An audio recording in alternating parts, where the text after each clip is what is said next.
नाना तीर्थ भ्रमी चित्त नाही ना मी तरी ते वर्त चित्त जर परमार्थामध्ये नसेल तर तो कुमाराचं वर्णन करतात अरे जवळी नाही चित्त काय मांडली प्रेत म्हण 4 महिन्याची प्रवचन शृंखला चालू होती चातुर्मासाचा शेवटचा दिवस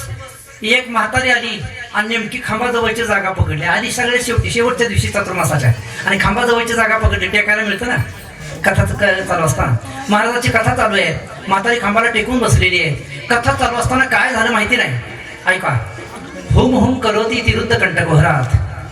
हुंदके यायला लागले कंठातून तिच्या लोक पाहायला लागले तिच्याकडं आणि ही काय रडत असेल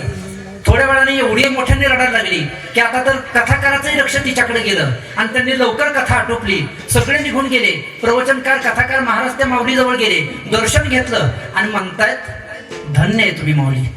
हा हा हा आतापर्यंत श्रोते बघितले पण तुमच्यासारखं नाही काय भाव अंतःकरणामध्ये निर्माण झाला कथा चालू असताना भगवत कथा ऐकताना तुमच्या डोळ्यातून अश्रू आले तुम्ही हुंदके द्यायला लागलात रडायला लागलात अहो भाग्यम अहो भाग्य अहो धन्यम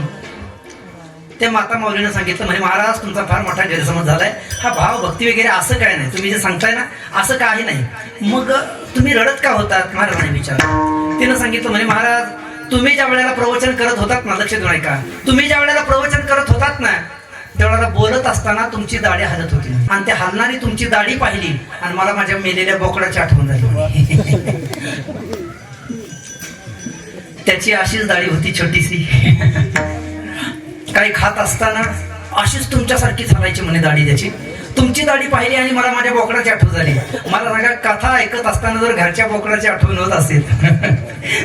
तर ते काय कथा ऐकणं ते काय कीर्तन ऐकणं आहे चित्त नाही ना मी